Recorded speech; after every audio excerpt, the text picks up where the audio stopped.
Look, I need to tell you something right off the bat. I am not a bad person. Well, not a bad Keltharian, technically. And I certainly did not mean for things to go the way they did with the humans. But when you have been a surgeon for 342 cycles, and you have operated on 17 different species across 9-star systems, you start to think you know a thing or two about biology, about pain, about suffering. You start to think you have seen it all. And then you meet humanity, and they laugh at you. My name is Vorix, just Vorix. No fancy titles, no complicated surname that you cannot pronounce. Simple. Clean. Like my operating theater used to be before I met Captain Marcus Webb and his absolutely insane crew of the exploration vessel Frontier Dawn. Before I learned that humans do not just experience pain differently than every other species in the known galaxy. They weaponize it. They romanticize it. They turn it into poetry, into jokes, into something I still cannot wrap my three-fingered hands around even now. Let me back up. Start from the beginning. Because this story, this absolutely ridiculous sequence of events that changed everything I thought I knew about medicine and biology and the universe itself, it started on a Tuesday, or what the humans call Tuesday. We Keltharians do not have days of the week. We have cycles and phases and perfectly logical time measurements that do not require naming conventions based on ancient deities. But humans, they have Tuesday, and apparently Tuesday is when the weird stuff happens. I was stationed on Medical Outpost 7, orbiting the 4th planet in the Deneb sector. Quiet post. Boring even. Most of my patients were Keltharians like myself, or the occasional Vryn trader with digestive issues from eating too much fermented kelp. Standard stuff. Routine procedures. The kind of work that lets your mind wander while your hands do the cutting. Then the distress signal came in. Human vessel. Critical injuries. Life support failing. 3 crew members in desperate need of immediate surgical intervention. I remember feeling annoyed. Genuinely annoyed. Because I had never operated on a human before, and the last thing I wanted was to spend my evening cycle reading through their medical database, trying to figure out which organs were essential and which ones they could apparently live without. Yes, I had heard the rumors. Humans could survive with 1 kidney, 1 lung, half a liver. They were redundant in the strangest ways. But I am a professional. So I prepped my theater, sterilized my instruments, and waited for the transport ship to dock. The first human through the airlock was not a patient. She was tall, dark-skinned, with hair pulled back so tight it looked painful. Her uniform was scorched on one side, and there was a streak of something that might have been blood or might have been engine grease across her cheek. She moved with purpose, with urgency. Her name was Lieutenant Kira Ozay, and the first thing she said to me was, "Please tell me you are not going to faint at the sight of human blood." I blinked. All 3 of my eyes. I am a surgeon. Yeah, I got that from the whole, medical bay situation. She gestured at my pristine operating room. But human blood is red, bright red. Some species find it disturbing. I have operated on 17 different species, I informed her, drawing myself up to my full height, which was still shorter than her. Humans are absurdly tall. I do not faint. Great. Fantastic. Because we have got 3 people who are going to die if you do. She was not exaggerating. The first patient they brought in was a young man, maybe 25 in human years. His name was Private Liam Cross. He had a piece of metal the size of my forearm embedded in his chest cavity. It had punched through his ribcage, narrowly missed his heart, and was currently preventing him from bleeding out by essentially plugging the hole it had created. He was conscious. Fully conscious. And he looked up at me with pale blue eyes and said, "Hey, Doc. This is gonna hurt, right?" I stared at him. "You have a foreign object impaled through your thoracic cavity." "Of course it is going to hurt." He grinned. Actually grinned. Blood on his teeth. "Cool. Just wanted to know." I looked at Lieutenant Osei. Is he in shock? Nope. That is just Liam. The second patient was worse. Engineer Maya Flores. Both legs crushed below the knee when a support beam collapsed during whatever disaster had crippled their ship. Compound fractures, severe tissue damage. She would need extensive reconstruction, possibly amputation. She was also conscious, also calm, and when I approached her gurney, she said, "Do not let them amputate. I do not care how bad it looks. Fix it. I will assess the damage and make the appropriate medical decision," I told her. No, her voice was firm. Hard. You will fix it.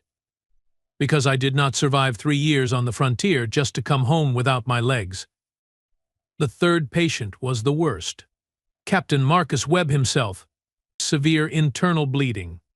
Multiple organ damage. His liver was lacerated, his spleen was ruptured, and he had what the humans call a pneumothorax. Collapsed lung.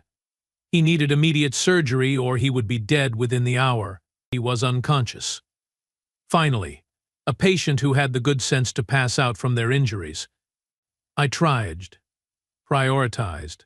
The captain first, then the engineer, then the private with the impalement. Standard protocol. Lieutenant Jose stayed in the observation room, watching, and I began. Human anatomy is strange. Let me just say that up front. They have these tiny little bones in their ears, 3 on each side, that serve no purpose I can identify except to make inner ear surgery a nightmare.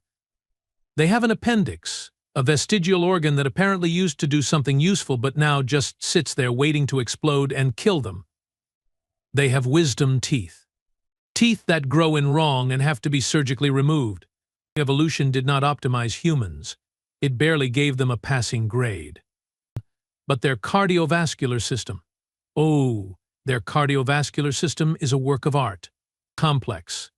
Efficient. Beautiful in its redundancy.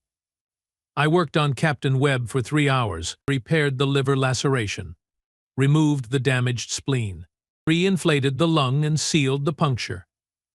He lost a lot of blood, more than most species could survive. But humans have this remarkable ability to just keep going, and to cling to life with a stubbornness that borders on biological spite. I stabilized him, closed him up, monitored his vitals, and then he woke up. Not slowly, not gently. He just opened his eyes and said, "Where is my crew?" I pushed him back down, gently but firmly. "Your crew is fine, you need to rest." "Liam? Maya? I am operating on them next. You need to stay still." He looked at me, really looked at me. And then he said something that made absolutely no sense. "Thanks, Doc. I owe you a drink." "You nearly died," I pointed out. "You should be in excruciating pain right now." "The anesthesia is wearing off." "Yeah," he winced. "I can feel that. Burns like hell. But I have had worse." I stared at him. "You have had worse than a ruptured spleen and a collapsed lung." "Broke my back once. Training accident. That was worse." And then he closed his eyes and went back to sleep. Just like that. As if we were discussing the weather and not catastrophic internal injuries. I moved on to Engineer Flores. Her legs were a mess. Shattered bone. Torn muscle. Compromised blood flow. By any reasonable medical standard, amputation was the logical choice. Clean cuts below the knee. Prosthetics. She would walk again within weeks. But she had said no. And something about the way she had said it made me pause. So I spent 6 hours reconstructing her legs, piece by piece. Bone grafts. Vascular repair. Muscle reattachment. It was delicate work. Tedious. The kind of surgery that required absolute focus and precision. Halfway through, she woke up. The local anesthetic was still working, but she was conscious. Aware. "How is it looking?" she asked. "It is looking like you should be unconscious," I replied, not looking up from the microscopic sutures I was placing in a severed artery. "Cannot sleep. Too worried." She paused. "Are you going to save them?" "Your legs?" "Yes, probably, if you stop moving." Not my legs. My team. I glanced at her. Your captain is stable. Private Cross is next. Good. That is good. She was quiet for a moment. Then, this hurts, by the way. Just so you know. You are experiencing pain right now? Yeah, I mean, the local is helping, but I can feel it. The pulling, the pressure. It is not great. I stopped, looked at her directly. You are aware that I am currently operating on you, that you are watching me reconstruct your tibial artery, and you are making conversation? She shrugged, or tried to. Hard to shrug when you are strapped to an operating table. What else am I going to do? Scream? That does not help anyone. Most species would be in shock, or unconscious, or you're begging for sedation. Yeah, well, she smiled. It was a tired smile, a painful smile. We are not most species, are we? No, no, they were not. I finished her surgery. Both legs intact, all functional. She would need physical therapy, months of it. But she would walk. She would run. She would go back to her ship and her crew and her life on the frontier. And then I got to Private Liam Cross. The metal shard was still in his chest, still plugging the hole. I had sedated him, finally, because even humans have limits. Even they cannot stay conscious through this level of trauma. Or so I thought. I made my first incision, careful, precise, mapping out the damage. The metal had missed his heart by centimeters, literally centimeters. It had nicked his lung, cracked 2 ribs, but it had also, miraculously, missed every major artery. Lucky, impossibly lucky. I began the extraction, slowly, monitoring his vitals every second. One wrong move and he would bleed out faster than I could stop it. And then he opened his eyes. Hey, Doc. I nearly dropped my scalpel. You are supposed to be unconscious. Yeah, I know. But I can feel you pulling on that thing and it is super weird. I had to see what was happening. You can feel this? Through the anesthesia? I mean, kind of. It is more like pressure than pain. Like someone is rearranging my insides. Which I guess you are. I stared at him. You need to go back to sleep. Cannot. Too interesting. He craned his neck, trying to see the surgical site. How bad is it? It is bad. It is very bad. And you are making it worse by moving. Sorry. He did not sound sorry. He sounded fascinated. Is that my rib? The white thing? Yes, your fractured rib, which you are not supposed to be looking at. Huh. Neat. I wanted to scream. I wanted to ask Lieutenant Osei if all humans were like this, if this was normal, if every single one of them treated life-threatening injuries like a mildly interesting science experiment. But I had a job to do.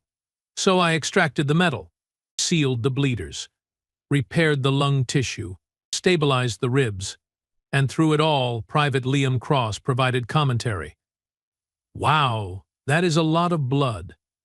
Yes. Am I going to have a cool scar? Probably. Day. Nice. Chicks dig scars. I did not ask what chicks were. I did not want to know. By the time I finished, the sun was rising on the planet below, or what passed for a sun. I had been operating for 14 hours straight. I was exhausted, mentally, physically, emotionally, and all 3 of my patients were alive, stable, recovering. Lieutenant Osei met me in the observation room. You did it. I did my job, I replied. No, she shook her head. You did more than that. You saved them, all 3 of them, when most surgeons would have made the easy calls, amputated. Let them go. You fought for them. I am a surgeon, I said again. It is what I do. She smiled. Yeah, but you are a good one. I did not know how to respond to that. So I just nodded and went to check on my patients. Captain Webb was awake, sitting up, against all medical advice. He looked pale, drawn, but alive. "How are you feeling?" I asked. "Like someone took my insides out and put them back in wrong." "That is because someone did." He laughed, actually laughed, and then winced. "Oh, note to self. Do not laugh." "Note to self?" I echoed. "Stay in bed. Rest. Let your body heal. You're not. Got a ship to fix. A crew to take care of. Your crew is fine. They are recovering. You need to do the same." He met my eyes. "All three of them. You do not understand. They are my responsibility. I put them in danger. I need to make it right." And there it was. That thing I had been sensing. That undercurrent. That strange, incomprehensible human need to carry the weight of the world on their shoulders. "You did not cause the accident," I pointed out. "No, but I am the captain. It is my job to keep them safe. And I failed. You are all alive. That is not failure. It is not success either." I did not argue with him. What was the point? Humans had their own logic, their own code, and it did not align with anything I understood. I checked on Engineer Flores next. She was asleep. Finally, her legs were wrapped in regenerative bandages, neural stimulators attached to promote healing. She would be in pain when she woke up. Significant pain. But she would heal. And finally, Private Cross. He was awake. Of course he was. Probably had not slept at all. "Hey, Doc." He grinned when he saw me. "Thanks for not letting me die." "You are welcome." "So, when can I get out of here?" "In approximately 6 weeks. If you follow the recovery protocol." "Which you will not." He laughed. "You got me figured out already, huh? You are not subtle." "Fair enough." He shifted, winced. "This does hurt, by the way, now that the adrenaline is gone. Hurts a lot. I can increase your pain medication." "Nah, I am good. Pain means I am alive, right?" I paused, looked at him. "That is an interesting philosophy." "Not really. Just truth. You cannot hurt if you are dead.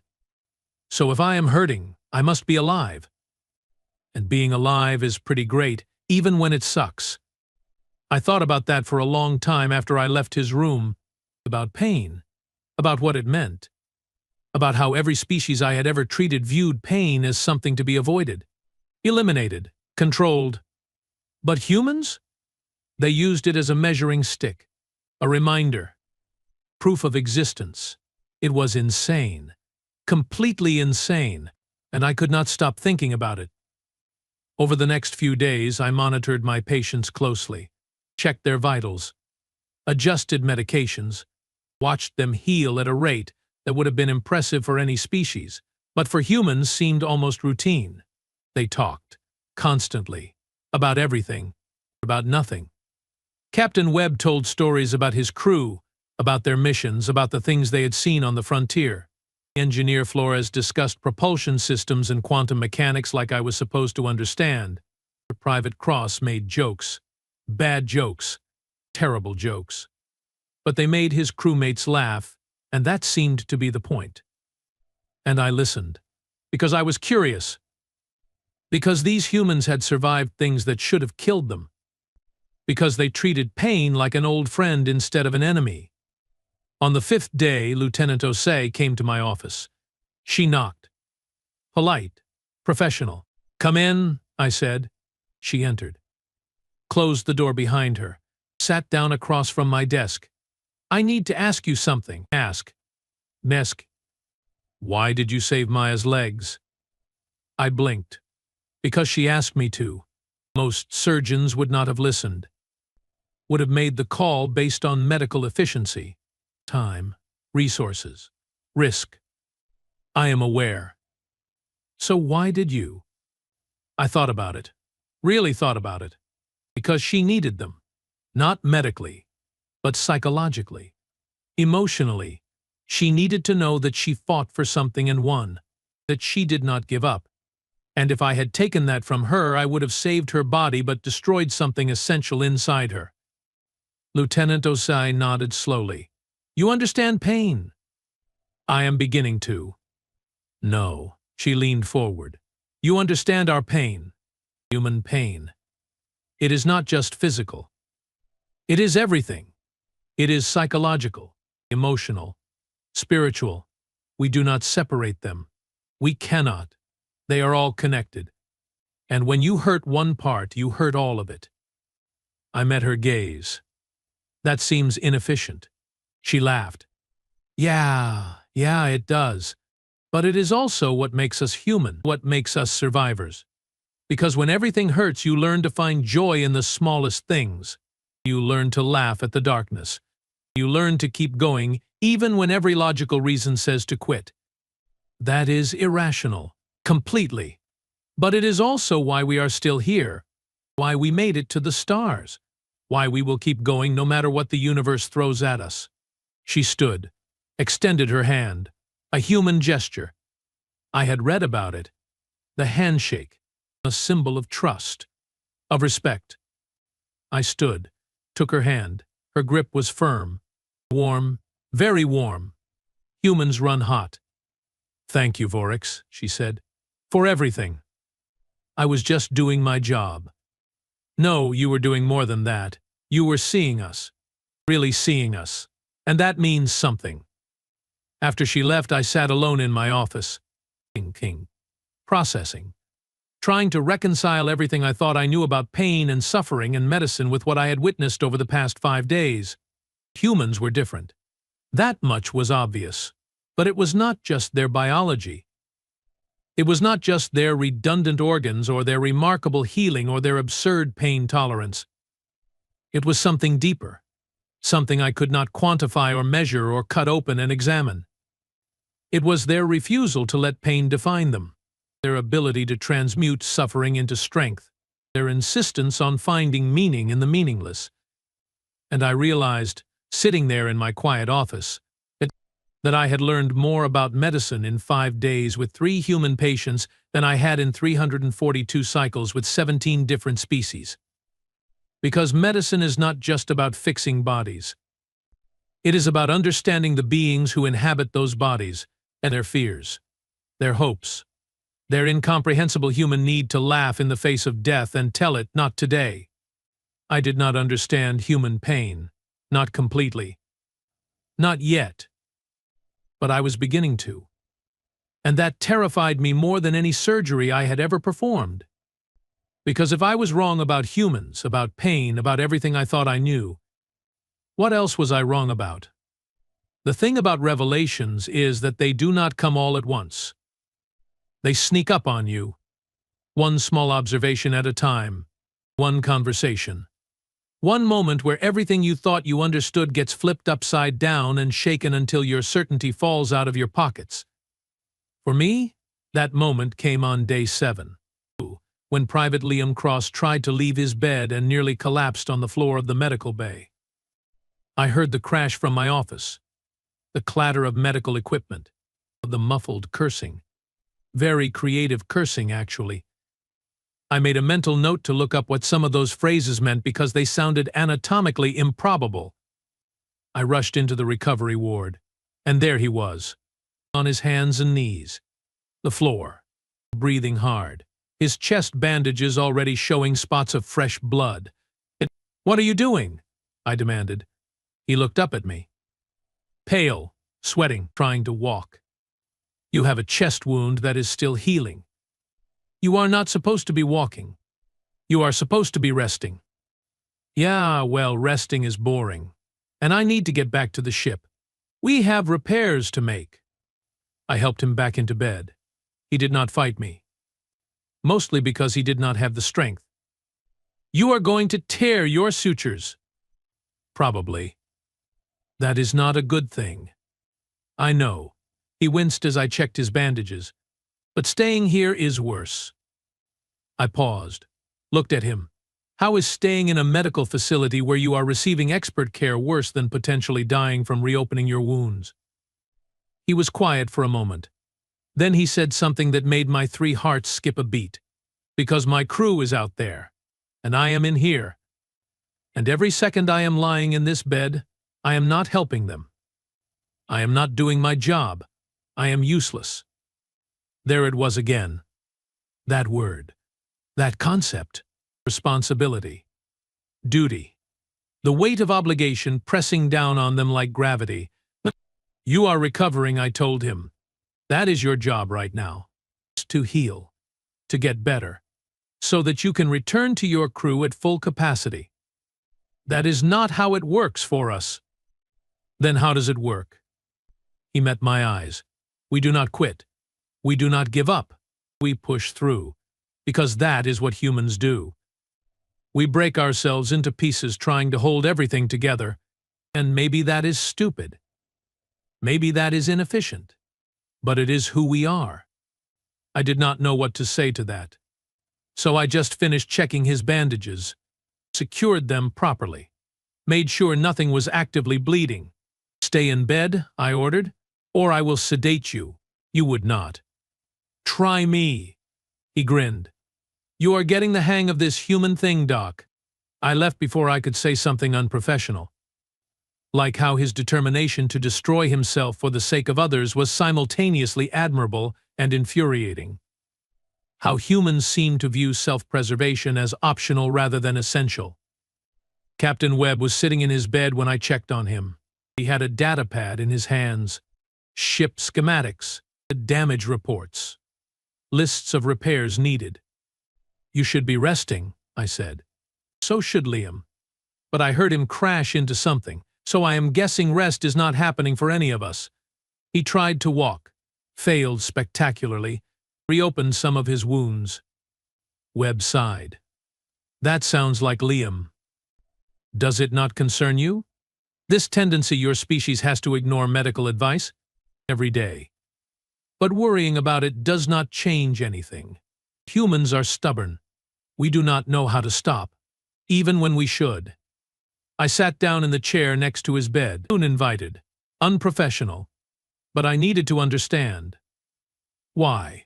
What drives this behavior? This refusal to acknowledge your own limitations? He considered the question. Really considered it. Fear, mostly. Fear of what? Fear of being weak. Fear of letting people down. Fear that if we stop moving, if we stop fighting, everything will fall apart.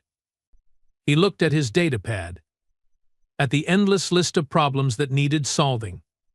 I am the captain. My crew looks to me for answers, for leadership, for strength. And if I show weakness, if I admit that I am scared or hurting or completely out of my depth, then what does that say about me? It says you are honest. He laughed. Bitter. Honesty is a luxury. Command is not. I thought about that. About the burden he carried. About the impossible standard he held himself to. You nearly died 6 days ago. I know. And yet here you sit. Working.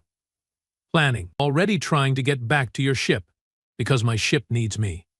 My crew needs me. And what I need does not matter as much as what they need. That is not sustainable. No, it is not. But it is necessary.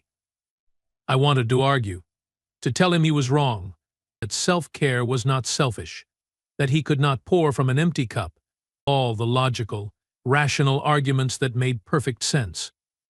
But I was beginning to understand that humans did not operate on logic. They operated on something else entirely, something messy and complicated and completely irrational. They operated on love, on loyalty, on a bone-deep need to protect the people they cared about, even at the cost of themselves. And that was terrifying. Because how do you treat a species that views self-sacrifice as virtue rather than pathology? Engineer Flores was different, quieter. She spent her days doing physical therapy, pushing herself, testing her limits. Her legs were healing well, better than I had expected. But the pain was significant. I could see it in the way she moved, the way she breathed.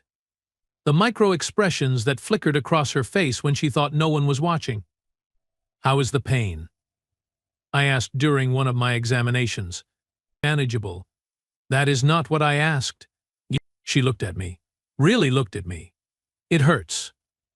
Every second of every day. It feels like fire and ice and broken glass all at once. My nerves are screaming. My muscles are screaming. Everything is screaming. I can increase your medication. No. Ands. Why not? Because I need to feel it. I need to know what my legs can handle, what they cannot. And if I am drugged up, I will not know my limits. I will push too hard. I will damage something permanently. I stared at her. You are using pain as a diagnostic tool. Yeah, basically. That is absurd. She shrugged. Maybe. But it works. Pain tells me things, tells me when to stop, when to slow down, when to push through. It is information, data, and I need that data to make good decisions. I sat down, processing. Most species try to eliminate pain. You are weaponizing it, not weaponizing. Utilizing. There is a difference. Is there? Pain is not the enemy. Pain is a warning system, a feedback mechanism. It tells us something is wrong so we can fix it. The problem is not the pain. The problem is what is causing the pain. Fix that, and the pain goes away. But you are not fixing it. You are enduring it, deliberately, because fixing it takes time, and while I am fixing it, I need to live with it. I need to function with it. I need to make peace with it. She flexed her ankle, winced. Pain is part of being human. We do not get to choose whether we experience it. We only get to choose how we respond to it. And there it was. Another piece of the puzzle. Another glimpse into the incomprehensible human relationship with suffering. They did not fear pain. They respected it. They listened to it. They treated it like a conversation partner rather than an invader. I left her to her exercises, my mind spinning, my understanding of medicine cracking at the foundations. On day 10, something happened that changed everything. Lieutenant Osei came to my office. She was not alone. She had brought another human. A civilian. A woman in her 50s with gray streaked hair and eyes that looked like they had seen too much. Vorix, this is Dr. Helen Park. She is a psychologist, specializes in trauma and pain management. I stood, extended my hand in the human custom. A pleasure. Dr. Park shook my hand. Her grip was firm but not aggressive. Professional. Lieutenant Osei has told me about your patients, about your observations. I wanted to talk to you about pain. If you have time. I had time. I made time. Because I needed answers. And this human, this specialist in the psychology of suffering, might have them. We sat. She declined refreshments. Got straight to the point. What do you want to know? She asked. Everything. Why do humans tolerate pain the way they do? Why do they seek it out? Why do they view it as anything other than a purely negative experience? She smiled. Those are big questions. I have the time. All right, let me start with the basics. Human pain is not just physical. It is emotional, psychological, spiritual. We experience it on multiple levels simultaneously. And because of that, we have developed complex coping mechanisms, strategies for dealing with suffering that go beyond simple pain management, such as meaning-making. Humans need to believe that our suffering serves a purpose, that it teaches us something, that it makes us stronger or wiser or more compassionate. Without meaning, pain is just torture. With meaning, pain becomes transformative. I thought about my patients, about Captain Webb carrying the weight of command, about Engineer Flores using pain as data, and about Private Cross joking through agony. They are all finding meaning in their suffering. Exactly. Webb's pain reminds him of his responsibility to his crew. Flores's pain tells her she is healing, that her body is fighting. Cross's pain proves he is alive. They have each constructed narratives around their suffering, and those narratives give them power over it. But the pain is still there, still real. Still debilitating. Yes, but perception matters. Two people can experience the same injury, the same level of tissue damage, and have completely different pain experiences based on how they interpret what is happening to them. If you believe the pain is temporary, purposeful, and survivable, you will handle it better than if you believe it is permanent, meaningless, and unbearable. I leaned back in my chair. So human pain tolerance is not biological. It is psychological. It is both. Humans do have biological advantages: higher endorphin production, better neural gating mechanisms, more efficient pain modulation systems. But the real difference is cognitive. We can choose how we relate to our pain. We can accept it, befriend it, use it, or we can fight it and make it worse. That seems paradoxical. It is. But paradox is the human condition. We are walking contradictions. We want to avoid suffering, but we also know that suffering is inevitable. So we have learned to make peace with it, to integrate it into our identity, to wear our scars like badges of honor. She paused. Nan, then added, there is a concept in human psychology called post-traumatic growth. The idea that trauma and suffering can actually lead to positive psychological changes, greater appreciation for life, deeper relationships, increased personal strength, new possibilities, spiritual development. You are saying that pain makes humans better? I am saying that pain can make humans better if they choose to let it. If they do the work of processing it, integrating it, learning from it. Not all humans manage this. Some are destroyed by their suffering. But the ones who survive, who thrive, they often emerge stronger than they were before.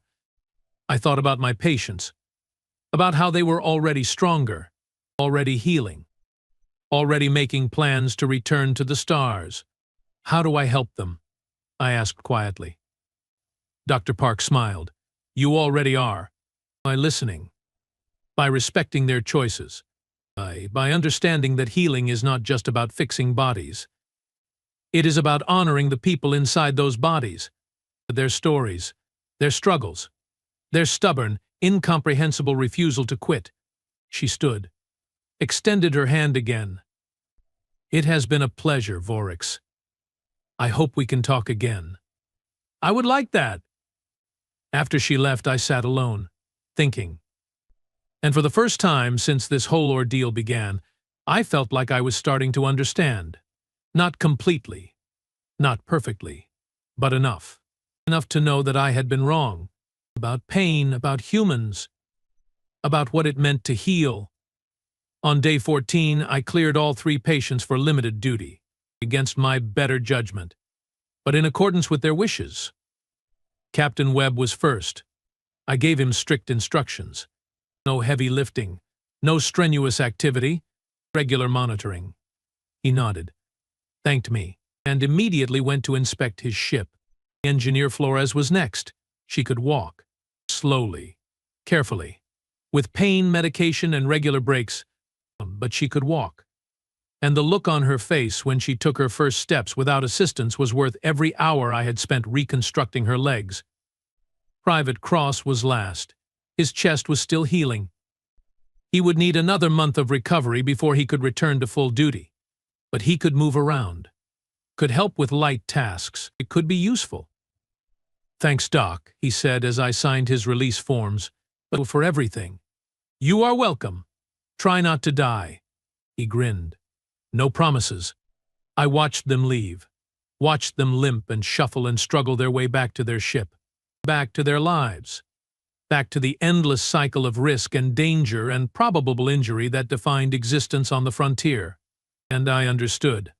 Finally, what made humans different? It was not their biology. It was not their pain tolerance. It was not their redundant organs or their remarkable healing. It was their choice. Their conscious, deliberate choice to keep going, to keep fighting, to keep laughing in the face of impossible odds. They could have stayed, could have rested, could have taken the safe option, but they did not. Because safe was not the point. Living was the point. And you could not truly live if you were always choosing safety over purpose. 3 weeks later, I received a transmission from the Frontier Dawn. They had completed their repairs. They were heading back out, into the unknown, into danger. Captain Webb appeared on screen. He looked good, healthy, strong. Just wanted to say thanks again, Doc, for saving us. I did my job. You did more than that. You saw us, really saw us, and that matters. I nodded. Will you be safe out there? He laughed. Probably not, but that is not really the point, is it? No, I suppose it is not. The transmission ended, and I sat in my office, looking at my medical journals, my research, my 342 cycles of accumulated knowledge, and I realized that I had learned more from 3 humans in 2 weeks than I had from centuries of practice. Because medicine is not about protocols. It is not about procedures. It is not about eliminating pain or fixing damage or restoring function. It is about understanding, about seeing the person behind the patient, about recognizing that healing is not just physical. It is emotional, psychological, spiritual. It is about accepting that some species will never make sense to you, that their choices will seem irrational, that their relationship with pain will be incomprehensible. But you can still help them. You can still heal them. You can still honor their autonomy and their agency and their stubborn, beautiful refusal to be victims of their circumstances. I updated my medical database that night, added new protocols, new approaches, new ways of thinking about pain and trauma and recovery. And in the notes section, I wrote something that would have horrified my younger self, my more certain self. Human pain cannot be understood. It can only be witnessed, respected, and honored. 6 months later, I received another transmission from Engineer Flores. She was running, actually running, her legs fully healed, fully functional. Better than before, she claimed. Just wanted to send proof, she said, grinning at the camera, that you were right, that fighting for what matters is worth it, that pain is temporary but giving up is permanent. I saved that transmission, watched it sometimes when I had patients who needed hope, who needed to see that healing was possible, that suffering did not have to be the end of the story. 1 year later, Private Cross sent me a photo, him and a young woman, both smiling, both alive. She digs the scar, the message said. Told you. I laughed, actually laughed, because humans were ridiculous, completely ridiculous, and I loved them for it. Captain Webb was the last to contact me, 2 years after the incident. His message was short, simple. We found something out here, Doc, something amazing, something that makes all the pain worth it. Thought you should know that your work, your care, it led to this, to discovery, to wonder, to proof that the universe is bigger and stranger and more beautiful than we ever imagined. Thank you for giving us the chance to see it. I saved that message too, and when medical students asked me why I chose to specialize in xenobiology, in cross-species medicine, in the impossible task of understanding alien physiology, I showed them that message.